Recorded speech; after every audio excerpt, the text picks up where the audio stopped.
Hello again. Welcome to this live discussion for Open Democracy about freedom of information. I'm joined by an all-star panel who I will allow to introduce themselves because I'm sure they can do that much better than I can. Claire, do you want to kick off? Hi, I'm Claire Miller. I'm an investigative data journalist and FOI fan. So I've spent the last few years spending a lot of FOIs to the point where I'm probably not the ICO's favourite person. At one point, I think 5% of their complaints were down to me. Didn't earn me any fans. Generally, I use FOI to create data sets that don't exist. So I send FOIs to public bodies such as councils, hospital trusts, police forces, to get data from them, to create data sets. So I've done things like looking into children being sent away from their local area to care homes far away. I've looked at closing of care homes. I've looked at lots of different issues, including things like littering that kind of seem smaller scale, but really matter to people in local areas. So that's sort of the way in which I use it. I'm also a board member for the Campaign for Freedom of Information because I really am committed to sort of the importance of FOI. That's me. Lovely, thanks very much. And Martin, yeah, if you'd like to say a few words about yourself and your own use of FOI. Yeah, hi, thanks very much. So I'm Martin Rosenbaum. I worked at the BBC where for 16 years, really, from FOI coming into force in 2005 until I left a couple of years ago. I was the BBC's leading specialist in using FOI for journalistic purposes. So I was putting in a lot of FOI requests myself, which varied from topics like Prince Charles, as he was then, lobbying Tony Blair, to much more on the ground kind of stuff like which makes and models of cars had the best and worst record at passing MOT tests, everything in between. And I was also advising other BBC journalists a lot on the sort of FOI requests they were putting in, and training BBC journalists as well. And as I said, I left the BBC a couple of years ago. And one of the things that I've done since is I've now written a book about FOI. It's called Freedom of Information, a Practical Guidebook. And really what I've tried to do in that is distill the experience that I gained at the BBC and pass it on to other people as to how to make FOI requests in the way that they are most likely to succeed and get the information you want. That's great, thank you. And Jenna, do you want to say hi? Hello, my name is Jenna Corderoy and I'm a reporter for Open Democracy's award-winning investigations team. I lead on Open Democracy's freedom of information work and I helped expose the Cabinet Office's controversial Clearinghouse, a secretive unit which vetted FOI requests. I've taken numerous freedom of information refusals to the Information Commissioner's Office, the ICO, and I've taken refusals beyond that, going to the tribunal, and I have been successful with those challenges and I'm quite good at winning. So you're very good at winning, one of which, one of your successes we'll probably hear a bit more about tonight, or lots of them, but one in particular that came this week. I'm conscious that we have a lot of questions that have come in from people. We've got our own themes that we wanted to talk through as well. So in the interest of time, I'm going to crack on with our main themes. So the first question is also the name of the discussion, which is why should we care about freedom of information? Why is it important? I think, Claire, if you'd like to sort of start off the discussion, we've got some kind of subtopics to talk about within that as well. But yeah, do you want to start us off? Why is it important to people, to you or to people listening? The reason why FOI is important is Eurovision, which seems a strange one to start with. But when I do a weekly roundup of stories that people have found out through FOI, I was really hoping that somebody would have asked about Eurovision, because obviously it was held in Liverpool this year. And they had. And that's the entire point about FOI, is you can ask about any topic to pretty much any public body. So if there is a question that you want answered and you think a council or the police force or the government has information on it, FOI is your right to ask to get that information, and they have to take you seriously, and they have to look at whether they can give you that information, whether they hold it, and whether there's reasons why they can use it or not. But that's the most important thing about FOI is that right to information. And Eurovision is sort of the more fun, lightweight example. People ask about reasons why some places didn't get it. They ask about what it meant for Liverpool. But there were more serious examples, obviously. It's looking at things like the MP's extenses scandal started as an FOI. I think we've already mentioned the scandal over the Cabinet Office Clearinghouse. Again, that's an extremely important use of FOI to hold the government to account. But it can also be more local. I worked as a local journalist for many, many years. And I think it's also important to look at the way that people hold their local authorities to account. It's things like Liam Thorpe at the Liverpool Echo looking at councillors being let off parking tickets, which was like a 16-month battle to get this information.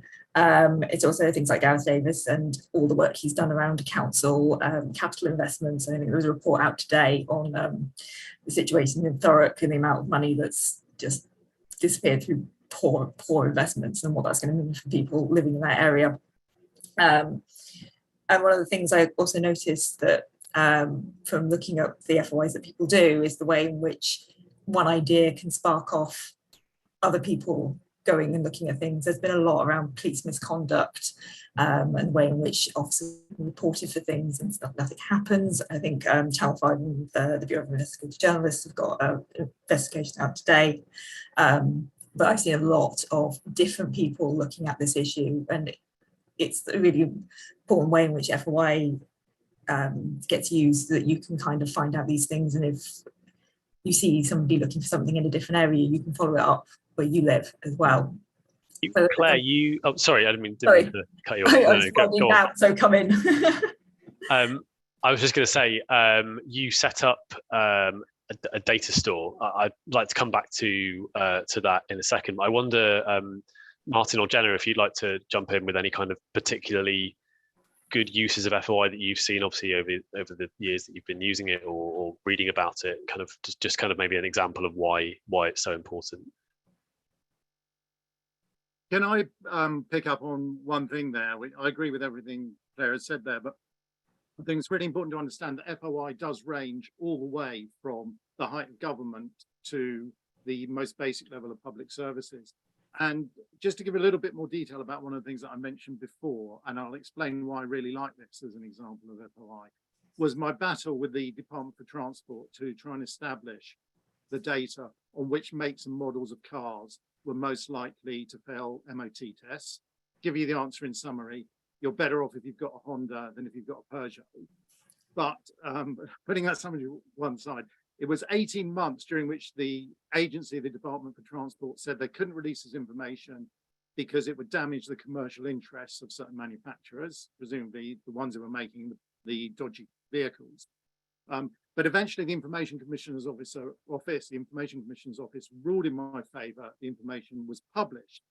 And that information is actually now released regularly, proactively. So it's out there for anybody all the time. And basically, over the period since 2005, we've gone from this information being considered so secretive, they've got to come up with ludicrous reasons to try and stop it being released, to actually putting it out there proactively, making it available for everybody easily. And that's an achievement of FOI. Cool, that's a really good example. Jenna, there was some mention of the Clearinghouse that Claire made. I wonder if that's something you'd like to talk about, because it kind of touches not just on, it's not just a good use of FOI, but it's also about FOI in the first place. I wonder if you'd like to kind of explain a little bit about what that was. Yeah, so I think people are quite familiar now with this Clearinghouse within Cabinet Office that have been operating secretly and vetting requests from journalists and campaigners and so on. But what I get really excited over FOI, because you never know where a freedom of information request is going to lead to and what kind of events it's going to spark. Because yes, the Cabinet Office refused to give me information when I asked for information about the Clearinghouse. It got refused, had to go to the tribunal. We won, obviously. But then the story didn't stop there, and it was quite a lovely thing that it led to a cross-party of MPs launching an inquiry into it. And then it led to the Cabinet Office committing to reforms, which is incredible, right? So every time I send an FOI request, I just think, okay, where's it going to lead to next? Cool, thank you.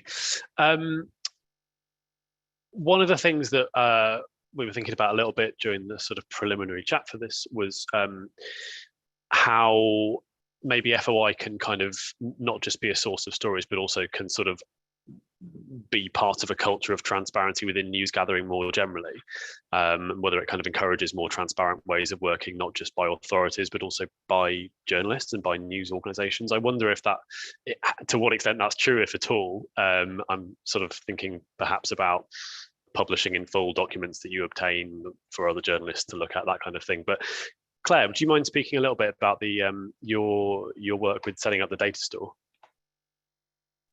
Sure. So back in 2010, 2012, I got into data journalism, and as part of that, I was kind of inspired by what the Guardian was doing at the time. They had their data blog, and I was like, well, why can't I do this for sort of local journalism for Wales? So I set up the Wales Online Data Store, which was kind of a repository of data stories and data sets and visualizations and things. And I think one of the things, particularly in data journalism, is around kind of publishing your work. There's a real culture of you publish the data set, and if you've done stuff, you've used analysis, and quite often people publish the on GitHub, like how they've done things. And so the data store was kind of a repository of data sets, and of which some of them are kind of FOI data sets. And there's definitely still that culture around that people will publish FOI documents or FOI data sets, which means that other people can kind of go in, either use that data, which wouldn't otherwise be available had it not been, sourced through FOI, or can use it as inspiration to kind of go and ask other questions. Because I think with sharing that you got information through FOI, just that alone kind of makes people go, oh, could I ask for something similar? Which is why FOI, it's not just the transparency in the information you get, it's transparency in kind of how you got it. Did you find that creating that resource was kind of fostering a bit of almost like an ecosystem of more transparent data journalism within kind of the Welsh media after you did it? Somewhat. It wasn't fostering a culture of transparency in Wales, because Wales doesn't really do open data, which is still a problem. But I think in terms of, I know that people kind of, from looking at kind of some of the downloads, that people did kind of go and take the data and use it again. So I'm not sure the extent of the impact, but I know that there were people who kind of appreciated that it was there. Cool. Okay. Well, your comment on Wales leads nicely onto our next subject area, which is that's all very well. We've sort of heard about some good uses of FOI and some kind of shifts, if not seismic shifts, that maybe it's created in the way that journalism is done. If we had better transparency than we do now, would that give us better government? Or I suppose the kind of alternative version of that is, did the creation of the FOI Act and other transparency things give us better government at the time? Is there a correlation? Martin, I'd like to start with you on that one. So I think that there are a number of aspects to this question, and I think if we're talking about government, we can talk both about the kind of policy at the centre, and we could talk about how government works in administrative terms at the lower down levels. And I certainly think that at the second case, the existence of FOI, the fact that more and more information is brought out into the open about the performance of public services, the spending on public services and so on, that in my opinion, has driven an improvement in the performance of certain services, because the people who are providing them know that they are subject to more scrutiny, and therefore it's inevitable, or certainly very likely, that that will follow. And I'm sure that there are also occasions when the existence of FOI has saved public money, because sometimes certain things that money was being squandered on in the past, the people who are doing that now know that they're no longer able to do that without getting found out. So I think there's also been a saving to the public purse because of FOI. In terms of government policy, what I would say is I think the public is to a certain extent better informed, that it facilitates public participation in government and in campaigning and so on. And to that extent, it helps with the policy-making process. I think the problems with FOI in terms of how it operates, which are to do with obstruction and delay, that all of us who make FOI requests are extremely familiar with. I think because of that, it hasn't gone as far as I would actually like it to go. But perhaps I should also say something about, Ramzy, about some of the stuff we get from the other side about FOI means that people don't write stuff down anymore. And, you know, it impedes the process of good government. There are lots of anecdotal talk about that. And I think really I'd make a number of points there. I mean, the first is it shouldn't have that effect, because actually there are exemptions to do with the provision of free and frank advice, policy advice. I mean, again, those of us who put in FOI requests know all the time that we come up against these exemptions. We don't get the information that we're seeking according to whether or not it's considered to be in the public interest. I also think one reason, and a more important reason actually, why stuff sometimes doesn't get written down is because the people involved are worried about leaks. And leaks are a bigger issue, I think, for them, because they happen much more quickly. You know, FOI, we all know it's not going to arrive, any information being released for months and months, whereas a leak is likely to happen quickly, and the more of them. And really, the academic research that's been done in this area, it was a few years ago, but even so, suggests that there isn't really substantial, as opposed to some anecdotal evidence of a kind of problem in this area. Yeah, okay, that's interesting. We were just yeah, for a bit of context, we were discussing between ourselves before whether there were any kind of paradoxical ways that FOI could make government sort of less transparent rather than more transparent. I'd like to pick up on something else that you said, which was that there was a possible saving for the public, or through the kind of process of public spending being more visible and more kind of immediately scrutinizable. Is that, just to play kind of devil's advocate, is there any sort of risk of that warning governmental departments away from spending that is perhaps more either more kind of long-termist or perhaps on subjects that aren't quite so exciting to the public, or might be more easily shot down, or more controversial things, you know, I don't know, just taking a random example, things like spending on, I don't know, traffic changes, or things that are tend to be controversial. Is there a risk that that potentially drives the government to produce the kind of world that it would like people to see that it's doing, rather than what needs to be done, pandemic preparedness? Or is that not really so much of an issue? I don't know. Anyone got any thoughts on that? Well, maybe I'll just sort of reply to that. I mean, you know, there can always be risks in whatever policy is followed, but I think the thing with all of these is the government ought to be in a position to justify, local authorities as well, whatever part of the public service we're talking about, what they want to spend money on. And it could be, and it certainly is correct, that sometimes government have to spend money on things that are long-termist. I mean, in the case of preparations for pandemics, you're spending money actually some of the time on things that may never happen. But we can all understand that there's a case for making those preparations. And that's all fine. The government just has to be in a position to be able to put a case, to explain a case as to why that's the most sensible use of that quantity of public money, rather than trying to keep these things under wraps. Yeah. Okay. No, that, I mean, it's sort of the same argument that you would make for whether it's useful to have a media at all, I suppose. So, any other thoughts on the relationship between better transparency and better government? Whether that's positive or negative, or Claire, Jenna, anything from you? If not, there's plenty more to move on to. So, just maybe just something to add. I think it's really important to pull up ministers, those that are high up in government, whenever they make comments or say things that undermine the importance of freedom of information. I think this can have a really big impact on government. So, for instance, I don't know, I think it was last year or maybe the year before, but a minister said that the FOI Act was a malign piece of legislation.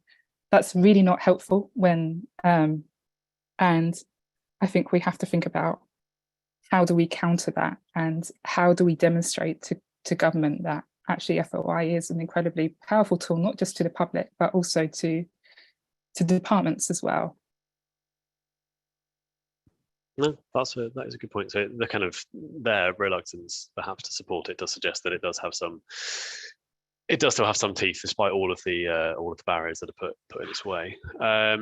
Okay, well, that kind of leads on nicely to our next sort of subject area, which is, okay, well, if there is a value in better transparency, bearing in mind the reluctance of so many people to give it to us, how do we fight for improved transparency compared to what we have now? How has that been done before? How might we do it in future? Jenna, do you want to start off on that? Sure, I think about this question quite a lot, and I think having these types of discussions where we are talking about our frustrations, our experiences with FOI, I think this can really sort of draw us together. So I think, you know, this is great. But to take it further, I think we really need to start building some really good, strong connections. I think across the country, really, and I think what else can we do? Whether that's an individual or organisations. I think with individuals, I think we really do need to complain to the ICO, the Information Commissioner's Office, more whenever whenever an organisation, a public authority has not responded to our request, because it builds into their intelligence, and they can see which authorities are not performing well. Letters writing to your MPs, I think that can be quite powerful. At Open Democracy, we've definitely made use of open letters, where we've got Fleet Street editors and the heads of NGOs to call on better FOI enforcement. I think that can really work. Other things, I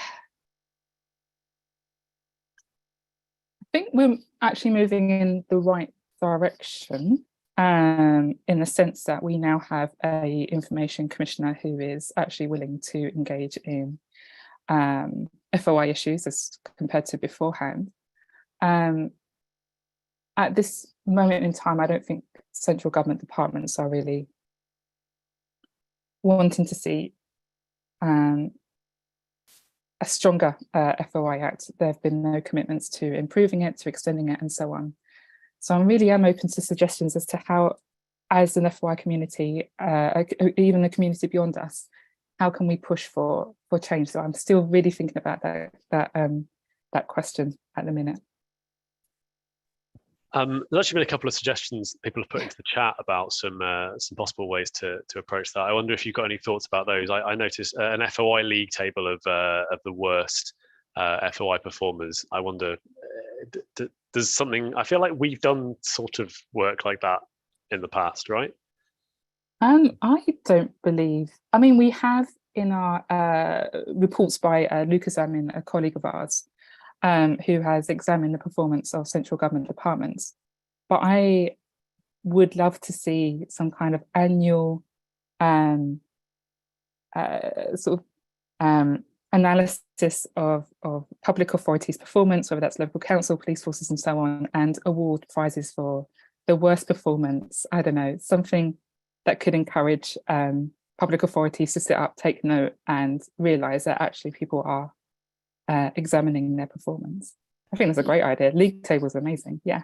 Does it make a all for it. difference? Does it make a difference if we as an industry or as users of FOI are more open about our struggles to access information? We have this kind of Jenna, you and I have this discussion quite a lot about, whether we can turn an FOI refusal or an FOI delay into a story itself about transparency. Do you think there's a sense that any of that kind of puts pressure on the government? Does it make a difference? Is it just sort of bloodletting? Like, what do you think? I always like to read a refusal story. I'm guilty of writing those because, I mean, when they're of a significant public interest, I really do think it's helpful to say, look, this is a ridiculous decision. Other people also think it's a ridiculous decision. And I think it's it sends off a signal that I'm going to be fighting for this. And it's also good to keep readers informed as to what you're going to do with this refusal. So I do like to read a refusal story, and I do like to see how the follow-ups to those types of stories, whether the journalist gets that information or not, or has to go to tribunals. I do think journalists could possibly cover more FOI tribunals and make more of a noise about it. Yeah. Okay. I mean, I know you've had some incredible success with fighting those, and it obviously takes quite a lot of resource. So I suppose you need newsrooms that are kind of willing to back that sort of work, and the knowledge that it's not going to produce kind of a steady flow of stories on a daily basis. But there's some people discussing in the chat about kind of what some of the metrics that such a league table or a dashboard might want to include. There's a really good suggestion here from someone who's talking about actually maybe things like straightforward compliance rates are less revealing than what authorities are refusing for spurious reasons. And obviously some of that comes out when someone else has made the point. That comes out when decisions are overturned. Equally, it might come out if journalists, as we say, just choose to do reports about refusals and kind of things being turned away for what seem like ridiculous reasons. I wonder if any of the panel have got some kind of stories to tell about kind of that subject, basically. So where kind of the process of pursuing something through an FOI has almost kind of become the story in itself, or any sort of way they've come across through that to hold people to account for not just for the thing the original FOI was for, but also for their handling of the FOI itself. Any kind of good examples of where the FOI has become the story? Well, yeah, I mean, I can give you one. I could give you, I think, several actually. But I mean, I've got to confess, first of all, though, that in a way, I think, unlike Jenna, perhaps, I actually got a bit bored with writing refusal stories when I was at the BBC, which I'm not saying is the right thing to do, by the way. I'm not saying that was the correct thing journalistically, but it was just a bit kind of how I felt about it at the time, that it seemed to be a bit boring doing that. But occasionally there are some stories, some refusals, which just seem so extraordinary that really they've got to be called out and focused on and written about and drawn to public attention. And so one that particularly sticks in my mind was I'd asked for the Metropolitan Police, this was, for some a report about the prosecution of Clive Ponting.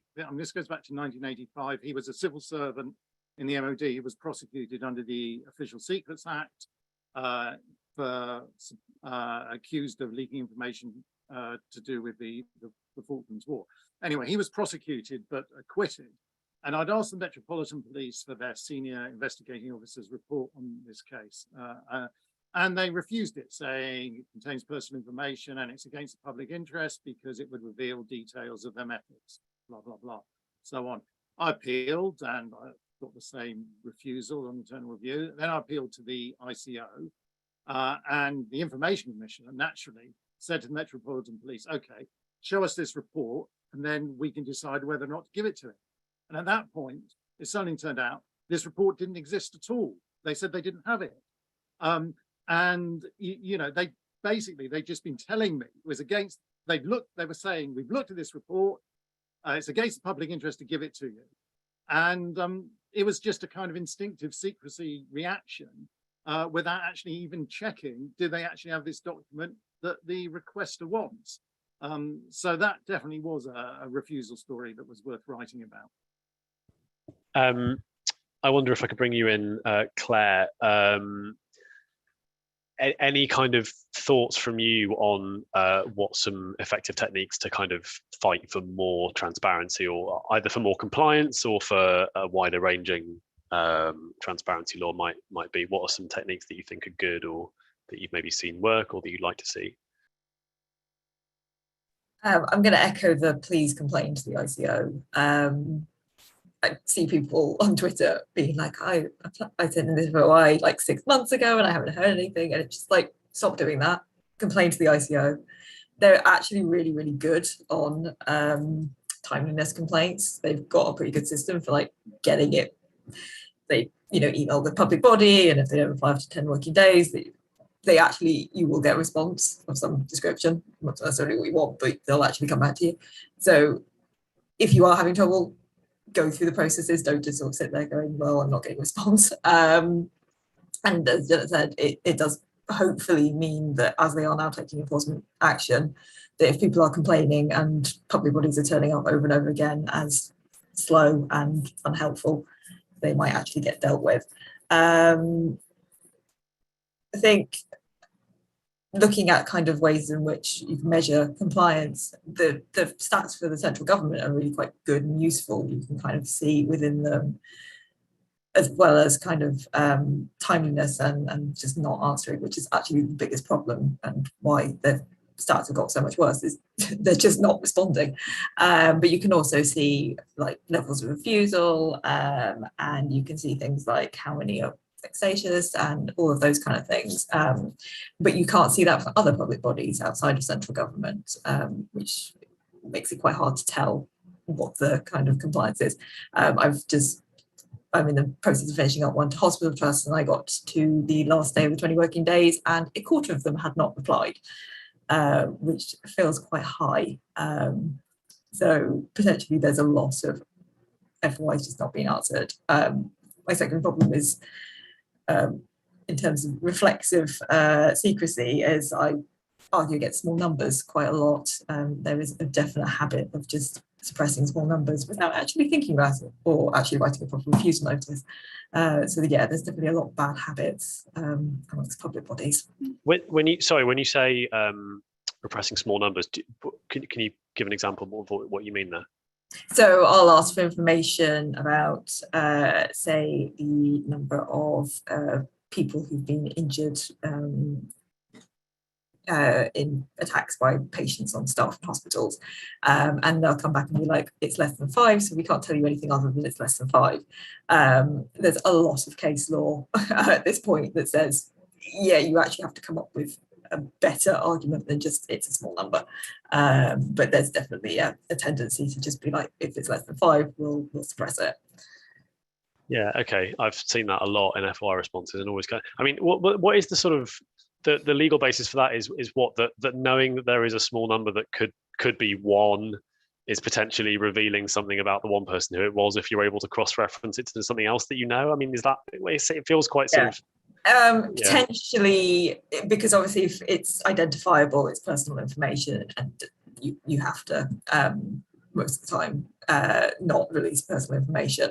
The thing is whether it actually is personal information, whether anyone can be identified from it. And the case law at this point is like, no, you really have to look at how would somebody be identified from this information. And if the answer is, yeah, I can't come up with a route by which someone's going to be identified, then it's not identifiable, then it's fine to release it. And it's, yeah, I think as I say in the chat, it's quite technical, but so everyone tends to just default to, if we just suppress it, then it's fine, we can't get in trouble. But that's not kind of what the kind of case law says at this point. Be very interesting. Actually, I'm now thinking that I wish we'd been able to find somebody who's actually worked in an FOI office to join this chat, because it would be very interesting to hear what their side of the story is.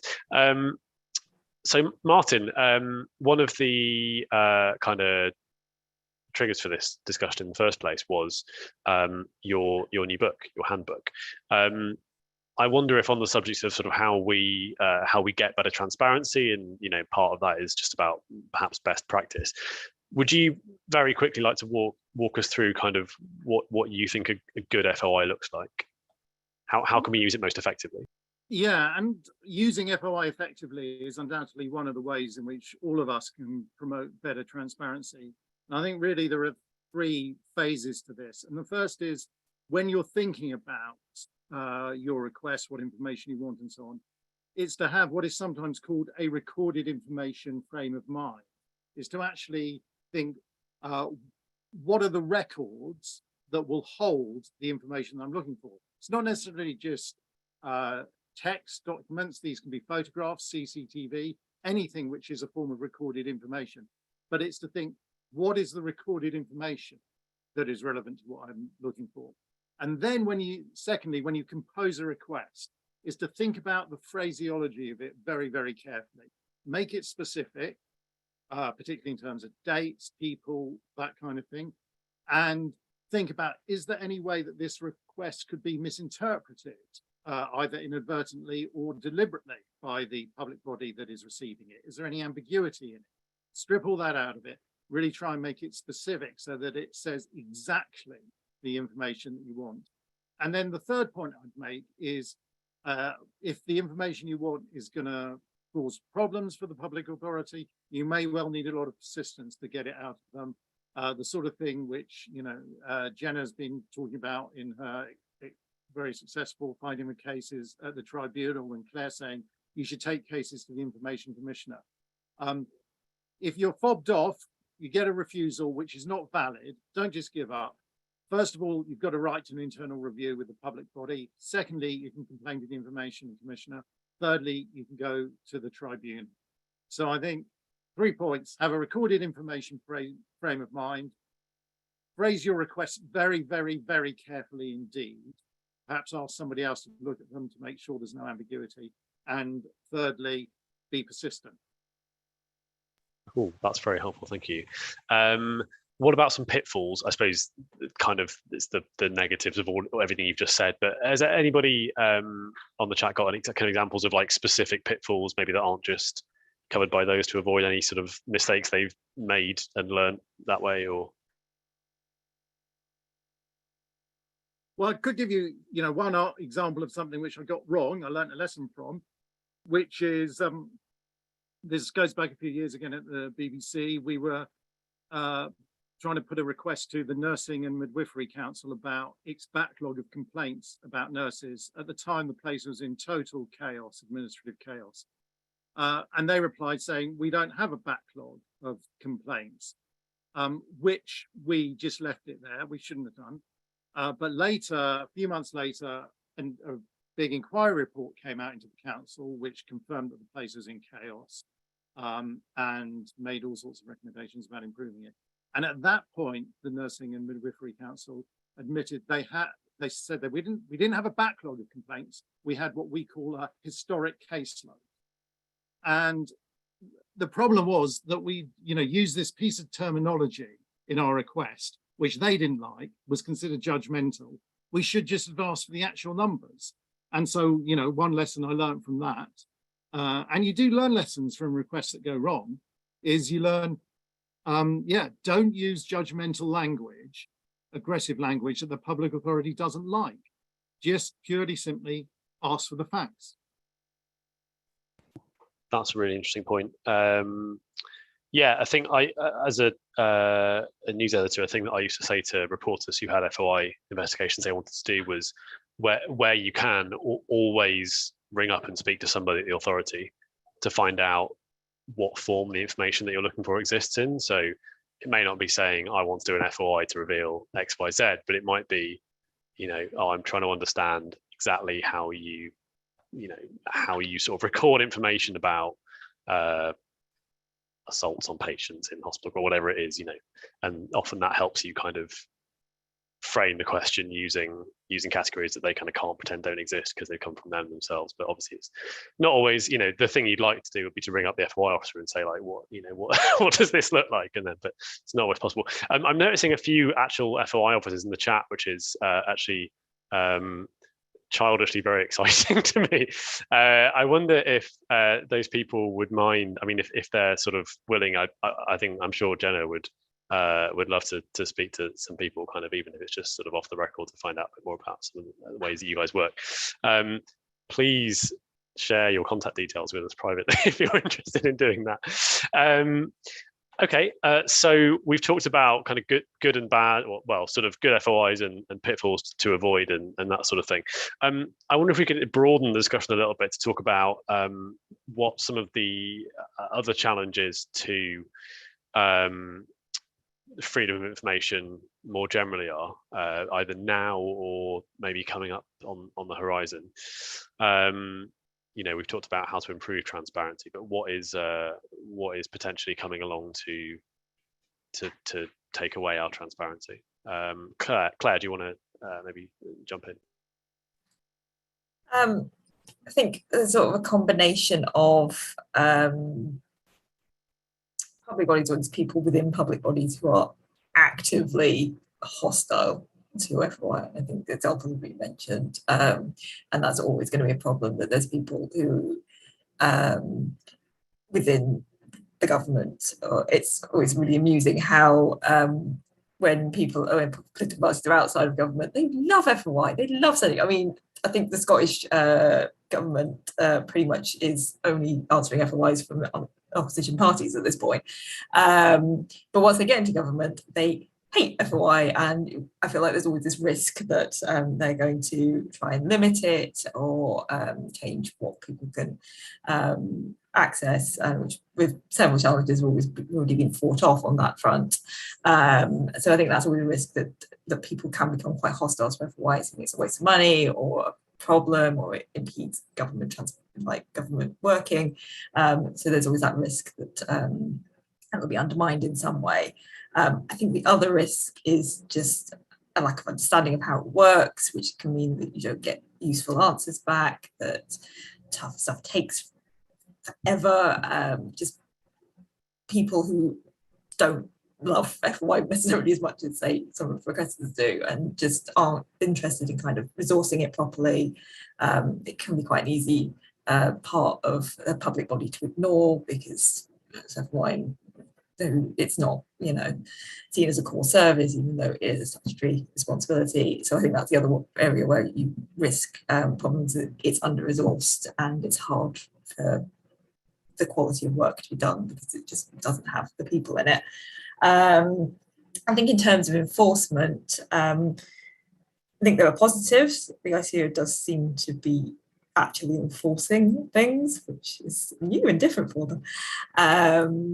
And the prioritisation thing, which they've decided they're going to do, I'm beginning to wonder if that's sort of starting to have an effect. I've sent a couple of complaints to them recently that have made it to case officers within weeks, rather than sort of the 6 to 12 months that previously was happening, which is hopefully a good thing. My concern is that one of the things they're looking strongly at doing is informal resolutions, which sometimes is fine. One of the complaints I made recently was informally resolved. It was around small numbers, because it always is. But I'm less concerned about ones like that, because the reason why it was probably informally resolved quite quickly is because I have 2 decision notices already about the information. And it's quite easy to just kind of follow through and be like, and convince the public body they probably should have released the information in the first place. I have a separate one that I'm more concerned about.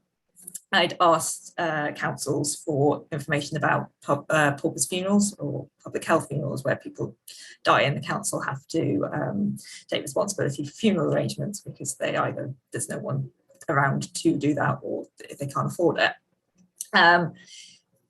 There's previous decision notices around law enforcement and releasing certain information because of the risk of things like burglaries and fraud. I wasn't convinced by these previous decision notices, so I had similar refusals and I made complaints to the ICO. And in one case, the case officer was like, basically said, I think your argument's reasonably sensible. I'm going to go back to the public body and see if they've got anything that they want to say. And that one was resolved informally with the council coming back with the information. I had a second one that went to a decision notice where the case officer decided to uphold their decision to refuse the information. And my concern is that had the first case officer published a decision notice, would the second case officer have come to the conclusion that they did, as the cases both hinged on whether the previous decision notices were still relevant. They're about a decade old. Things have changed in terms of fraud. I put together a load of figures on whether councils that publish detailed information have higher levels of burglary and fraud, which showed that they didn't, which suggested there was probably this link. This second case I was taking to the tribunal, but it has now been resolved informally. So my concern is that without decision notices, which are really important in terms of understanding how the FOI Act works or how certain exemptions are applied, without new ones, because if things have been resolved informally and nothing is written down, it's potentially going to become much harder to argue against exemptions, because you just don't have those decision notices, those tribunals that say, actually, you probably could release this information in these kind of circumstances. So that's my concern, is that yes, you get the information, but you're not making life easier for the next people. Is there a way that people can insist on those resolutions being made formally, or is it kind of in other people's hands?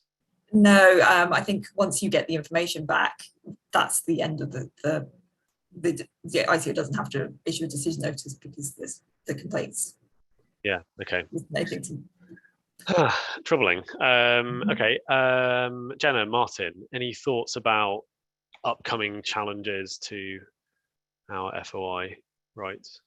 Yeah, I think one of the biggest problems for me is how the Act is really not sort of being updated, and that new sort of authorities that are being created are not covered by the Freedom of Information Act. So we had the infamous example of the Advanced Research and Innovation Agency set up by the government, and I think it was what, 800. It's backed by £800 million of taxpayers' money and goodness what, and they decided to exempt that from the FOI Act. I mean, that's a pretty clear signal that the government is not really interested in extending, strengthening FOI rights. So we really do need to watch out for those examples.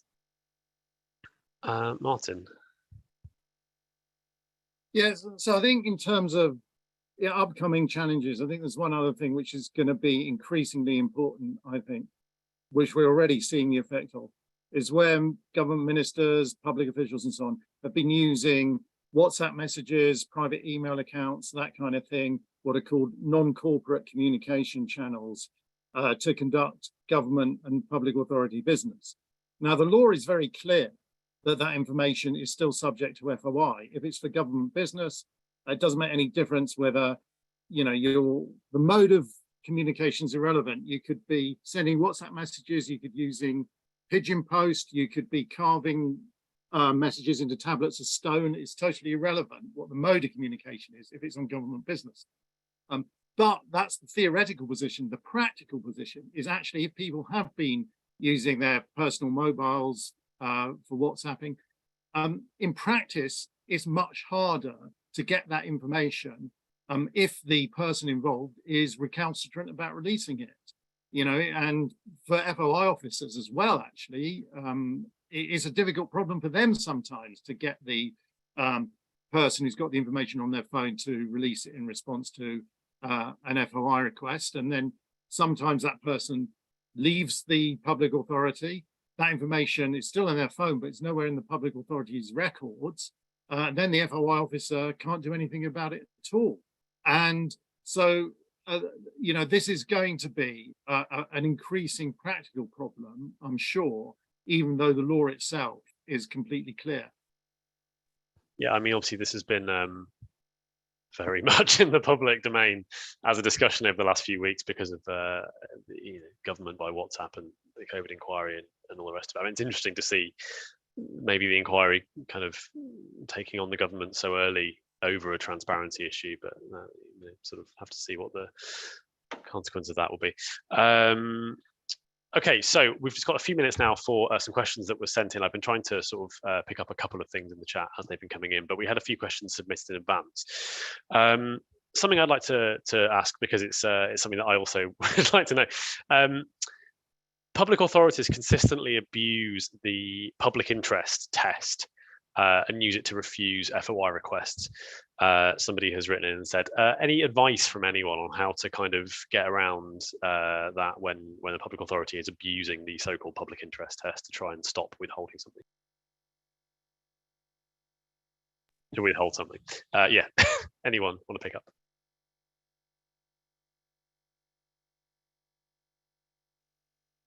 Yeah, okay, well, I'll certainly pick up on that. I mean, it's really, you've got to present your best possible arguments and you've got to pursue the case. So you present your arguments at internal review level, you present your arguments, and if necessary, to the ICO, and you present your arguments, if necessary, to the tribunal. There's no guarantee, obviously, you're going to win, but these statistics suggest that about maybe 20% of the time, perhaps sometimes more in cases of some authorities, you get more at internal review than you got initially. Similarly, you've probably got very vaguely between, you know, similar chance of winning stuff at the ICO, and then if you don't get what you want at the ICO, a similar chance of getting that decision overturned at the tribunal. In each case, you have a significant chance, not a majority chance, of getting more than you got at the previous stage of the process. And that's one reason why it's important to be persistent. That does take time, it takes effort for sure. And, you know, not everybody's in a position to do that. But really, it's about being persistent and presenting your arguments, addressing the points in the Act, looking at the guidance on the ICO website for each exemption, if they're withholding information under a particular exemption, look at the guidance on that exemption on the ICO website and see what particular previous cases it refers to, which could be useful precedents for you to quote, decision notices or court cases, and, you know, do your research, in other words, in order to present the strongest possible case. Yeah, so really know your stuff and know the Act and know precedents. So it's not a kind of a quick, oh, I'll use these magic words and suddenly the PIT will go away. Yeah, okay, that's interesting. And something I think quickly, this has come in as well, and I'd like to know the answer again, or to see what your thoughts are. What legitimate reasons might the government have for limiting transparency? The example, I mean, I suspect it's a cynical question, because the example given is coverage of the National Conservatism Conference, which of course we were one of the publications that wasn't allowed to enter. But I do wonder if you have any thoughts about other legitimate reasons there might be for secrecy in some cases. I mean, obviously there's the sort of, you know, national security is often sort of cited as one, although, you know, the extent to which it's always reasonable to withhold on that grounds is obviously up for debate. But I don't know, any thoughts on good reasons for secrecy?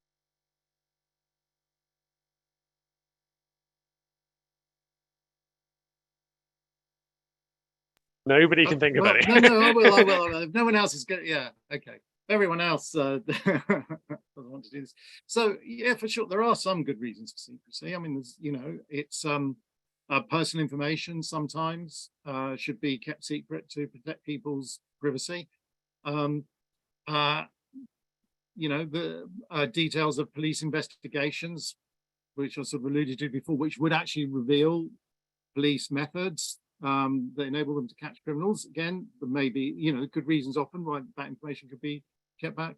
National security in principle, again, all these, you know, in principle, there are lots of very, very valid reasons.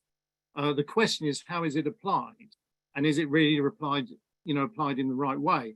I don't think the problem is to do with the issues of principle. I think the problem is actually to do with the practical application and it being applied too widely in practice. Not muted. What do you think about this excuse that you sometimes see in FOI refusals, maybe where you've asked for like draft discussions about something, or a draft version of something, or advice from officers to ministers, or any of that sort of thing, where it is said, oh, well, if the presumption was to release this stuff, then it would have a chilling effect on internal discussions and the ability of like ministers to seek advice and to do their jobs. And what do you think about that? Is that valid? Is that a valid reason, or should those discussions actually be, is it fair enough to have openness about discussions so long as those discussions are reasonable? For me, I really hate that reason to keep information secret. I mean, at the end of the day, they've got to be accountable for their decisions, and they've got to be accountable for what they say behind closed doors.